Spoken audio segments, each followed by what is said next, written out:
All right. I don't like recording. It always feels like Sure. there's a ghost in the room. You know? Right. Yeah. Like a weird set of eyeballs or whatever. Yeah. So we'll alright. we'll not pay attention to that. We don't even know it's there. Yeah. I'm also an amateur interviewer, so That's okay. I I mean, know you've done like CNN and everything. yeah, I so have don't done. expect. Yeah. Tucker Carlson. You did. That was my favorite. Yeah, that one didn't Carlson go well. segment. Yeah, that one Didn't go age well. No, that bow tie. Yeah. All right. I'll just hop into it. We can always cut and post if I want to. Yeah. Real fancy. I sat down with Mike Young. Right. Yeah. Right. I warn you now. The structure of this, I'm going to kind of start surface level. And then it gets deeper. It gets a little surreal. Gets a little bit deeper. Okay. I'm into that. Yeah. I'm into that. So this is a question that's kind of burned in my head for over a year now. Really? Okay. Yeah. Where does Clementine was right come from? Who is Clementine and what were they right about? So the name comes from when I started the band in Santa Fe and was like just playing with people and needed a band name.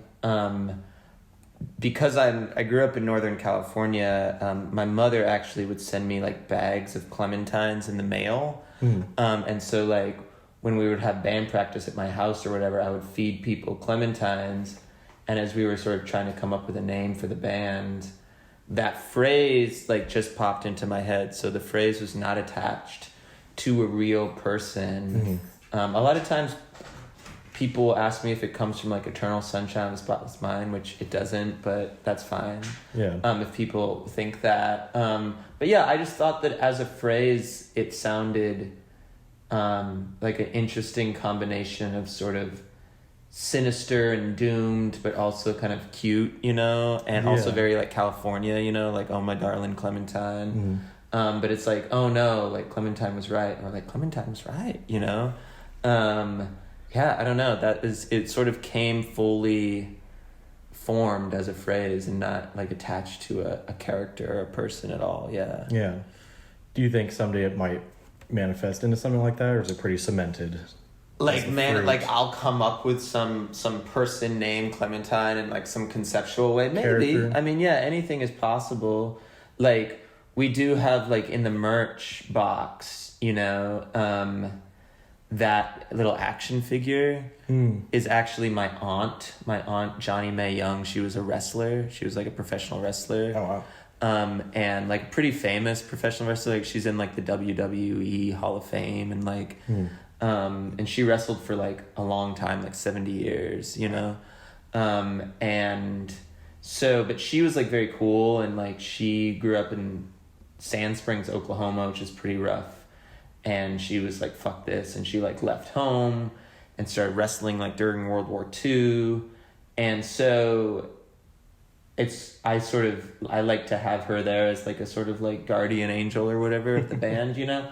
But I also think just the presence of like a figure there sort of suggests some alignment with Clementine. Like, is she Clementine? You know, I think that, yeah, like, I don't know that like any actual Clementine will ever show up, but it is cool to have like this name floating through, you know? Yeah. And for Clementine was right, I guess two for one, is the band cemented in a certain lineup? And if so, like, how did you come together? Or at the very least, the people that are here now, how did it come together? Well, it's definitely not cemented in a certain lineup, and that's something that I've sort of had to come to terms with, like, myself, because I don't think most people care, ultimately. Like, it's definitely, like, it's me and Guion, I would say, are the two most mainstay figures in the band. And I sort of, like, wish that I had a band that was like, oh, we've all been friends since high school, and, you know, even though I know, like, on a practical level, I know bands like that, and they have their own set of problems or whatever, you know? But I really, like, romanticize that, just, I think, from cultural osmosis, you know, like that's like the movies about bands, like. Yeah. And so I've sort of had to come to the terms with it being more like, well, this is me, my project, and I just sort of like, people sort of drift in and out of it, you know? And yeah, I would say that like it is sort of this like collaborative room that like I'm always in, but people sort of enter and leave, you know? And this current lineup, well, like Nate is definitely like pretty mainstay-ish. Like he's been there since very early on.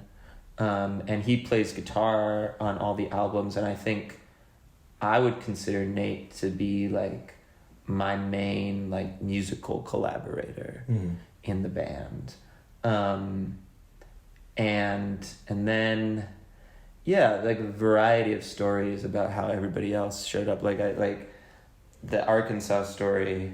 So like I moved to Denver during the pandemic, and Nate moved to Fayetteville, Arkansas, where I also knew some people. So when we were working on the second album, Can't Get Right with Darkness, I like put together a new band with people I knew in Fayetteville, and like that was like, yeah, Dick Darden, drummer, and Hayden Johnson played bass, and Jude Brothers sang on it.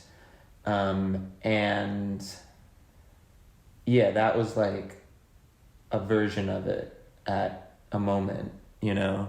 And so I think like ultimately, like I think I overthink all of this stuff, you know, like coming from a background in writing, and especially like just overthinking about narrative, you know, like I think eventually maybe the narrative will be that like these different chapters or whatever, you know, which is fine. And so with the way your sound has kind of gone, and I mean, you've actually described it yourself, boot gaze. That term specifically, can you explain like how you discovered it, or your history with it? Did you come up with it? I've never heard of it. I didn't come up with it. I think I saw it attached to actually Faye Webster. Do you know who that is? No. She's like a sort of singer-songwriter kind of person out of Atlanta. And it's funny because it doesn't really make sense for her music either. I would say her music is like alt pop that sometimes has like a pedal steel or something in it, you know? But people attach it to like the band Wednesday, and they're like grunge country, I would say. But I just think it's a cool word, honestly. So like shoegaze, it comes from shoegaze, right? And and shoegaze comes from like bands like Sonic Youth and My Bloody Valentine, like staring at their guitar pedals, which are at their shoes, you know, and making these sort of sonic landscapes that are very based around like, you know, like distortion and feedback and whatnot. And so boot gaze is the idea of doing that except with cowboy boots. And I would say that maybe some of the earlier, I would say that is like an interest that I have. Like I like distortion and I like walls of sound, but it's probably, to be completely honest, like the music, especially nowadays, is like kind of poppier than that term would suggest, you know? There's like more hooks and stuff, and there's not a lot of just like you know, like and but I just like the word. I think it's cool. I don't know, it's hard, like there's a lot of different influences, like definitely a lot of country, but I like am very hesitant about the country thing because that genre can be so sort of snobby, you know, like aesthetically snobby, and like the people will only want country to mean like 2 or 3 things or whatever, you know. They don't want a lot of innovation, quote unquote, or even just not even innovation, but like sonic deviance, you know. And people say folk, which that doesn't make any sense to me.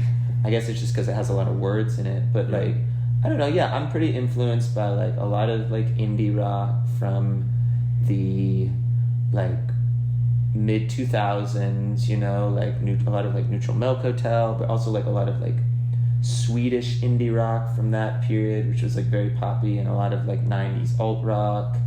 And yeah, or bands like Mojave 3, and even sort of like older kind of emo-y kind of bands. I don't know, like the Dismemberment Plan was a big influence. The Wallflowers were a big influence. Yeah. So yeah, I don't know. That's sort of far afield from the original question, but yeah.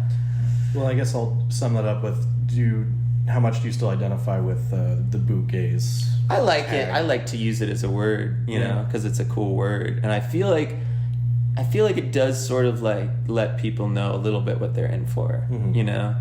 I don't know. What do you feel like it's accurate? I think so. Yeah, I think so. Especially the gig last night. You had Dyphon. That's a local shoegaze band. Yeah, they're like sort of like slowcore, shoegazy. Yeah, and I felt like we fit like really comfortably with them. That's how I felt. Yeah, and I think that helped kind of affirm the bootgaze term. Yeah, totally. No, that's real. That's real. Where exactly, if it is a consistent thing, where does a Clementine Was Right song start?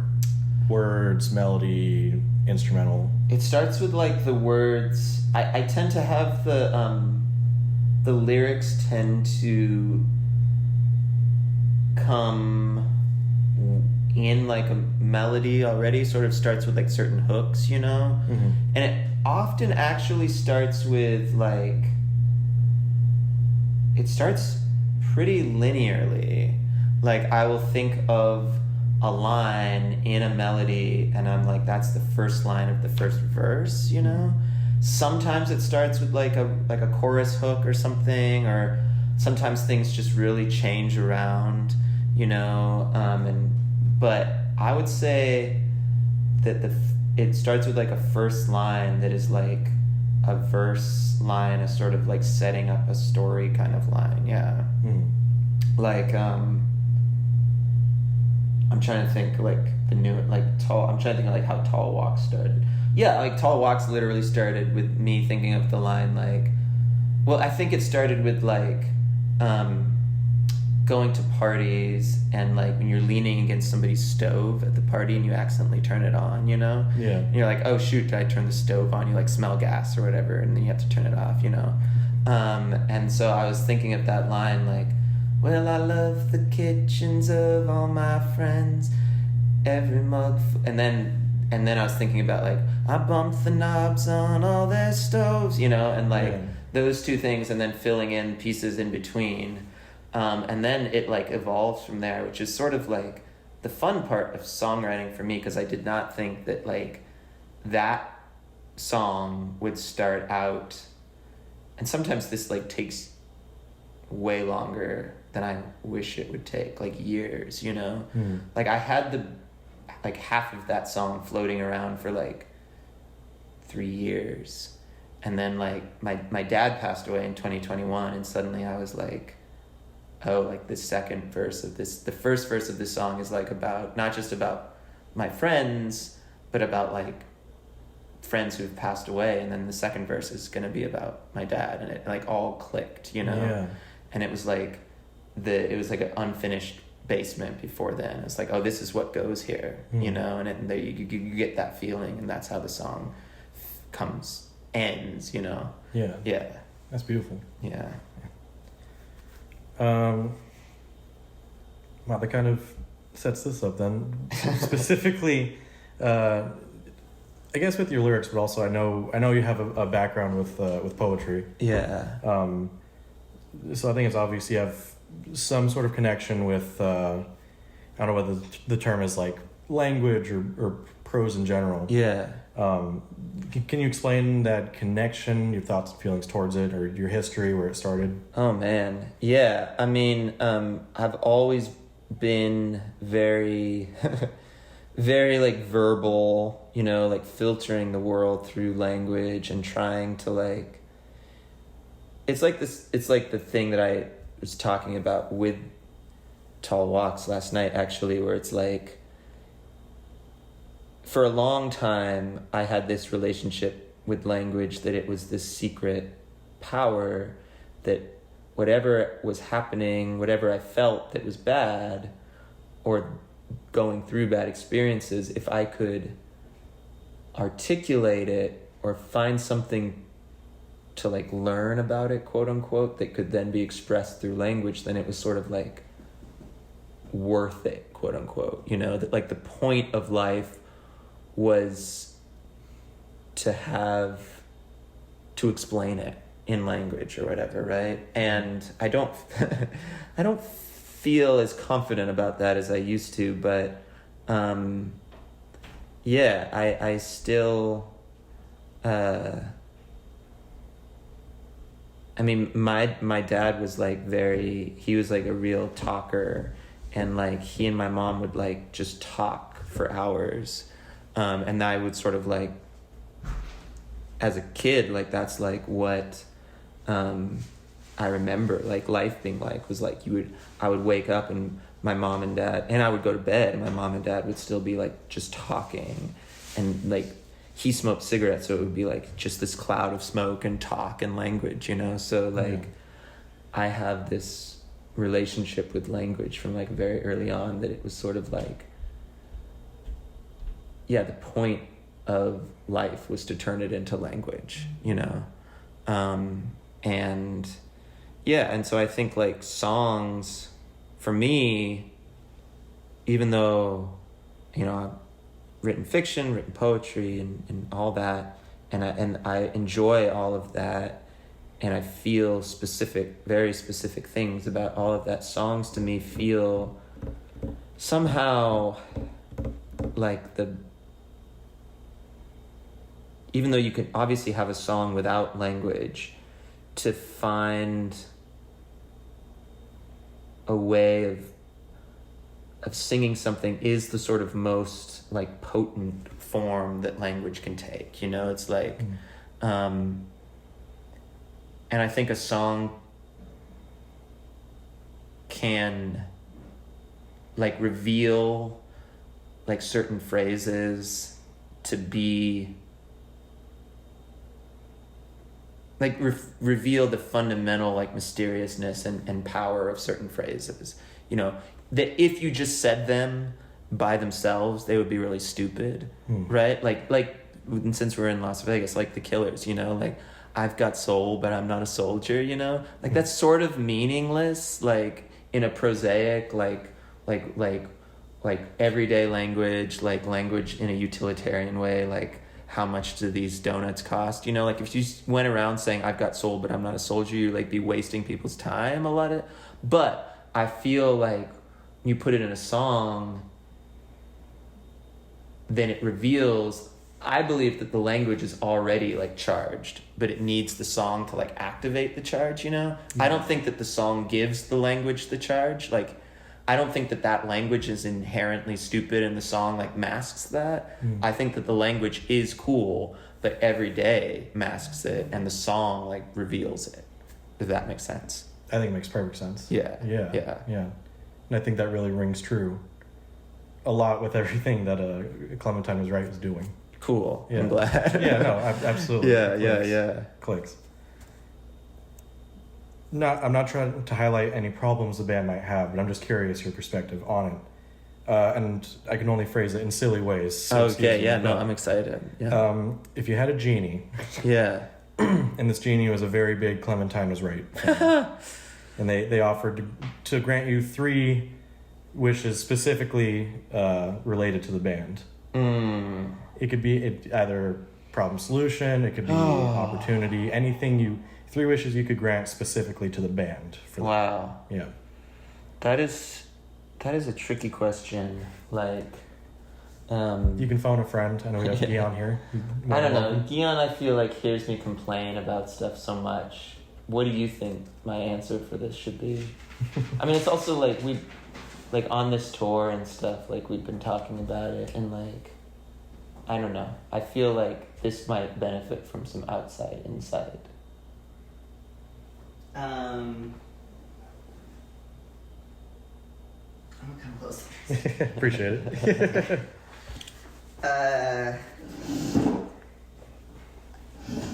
3 3 things that like a genie you want could for the band. Yeah, that a genie could grant based on like. I guess like money. Oh well, probably. yeah, yeah. I mean that's yeah. Always comes back to that. It does always come back to that.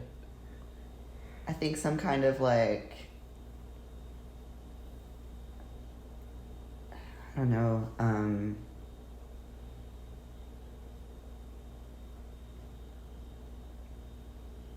get like like it just being easier to promote the music maybe. Yeah. And people like come into the shows. Yeah, yeah. Like Yeah. those are the things. Well, yeah, definitely. Like, I think that as like the songwriter or whatever, there's a lot of like, that I'm, it's like you don't want to talk to someone and have them stare blankly at you. Like it's a communicative act to like write a song, and I don't myself feel like it's enough to just express it and get it out there.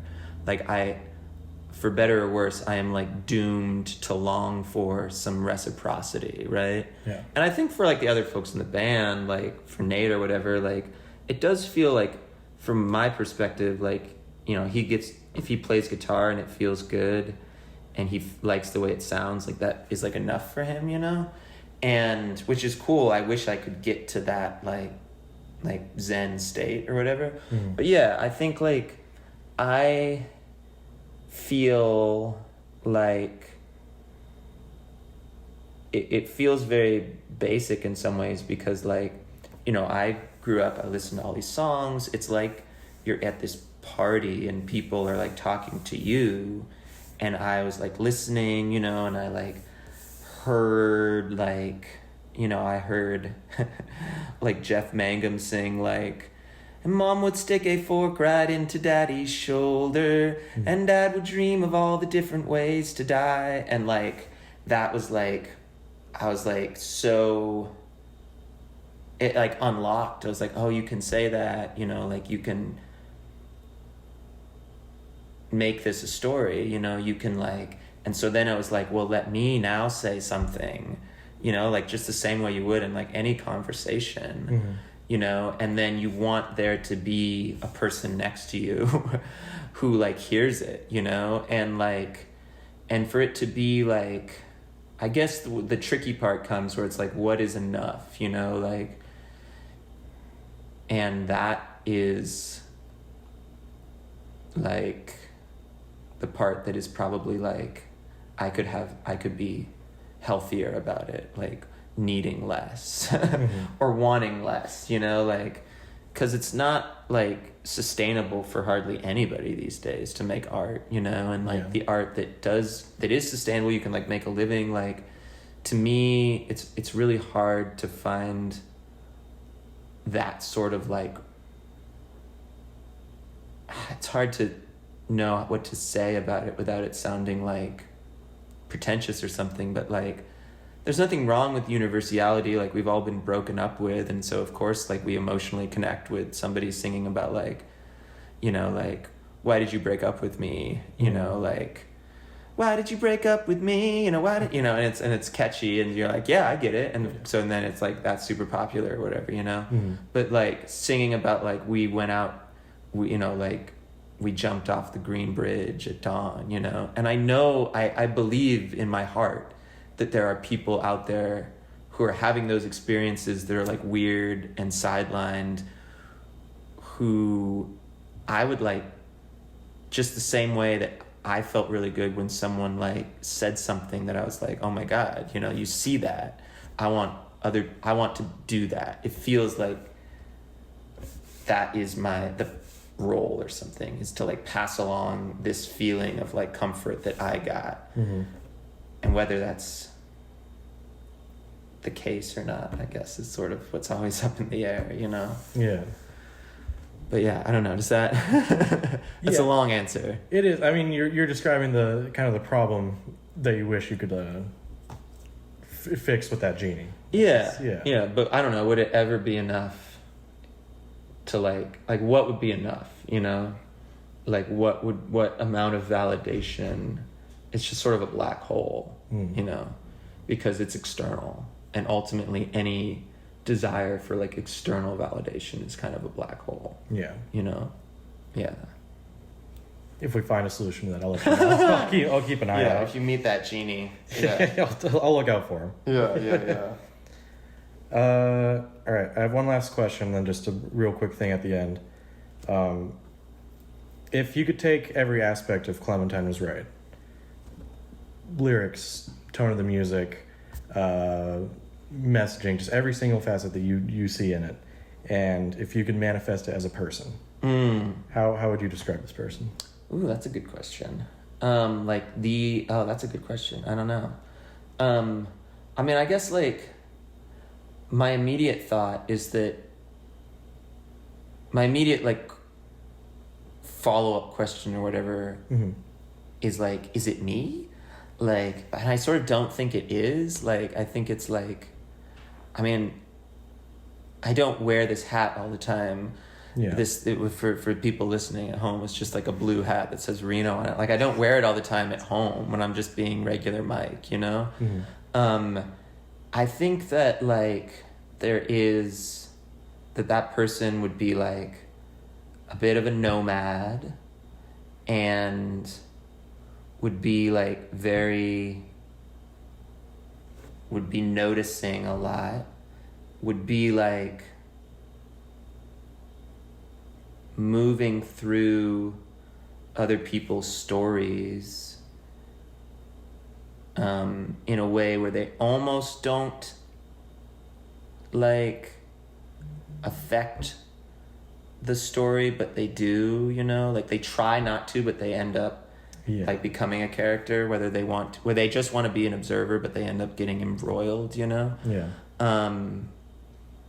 And probably have a cool cowboy shirt. I'm not beating the country allegations with that, but yeah, I think that like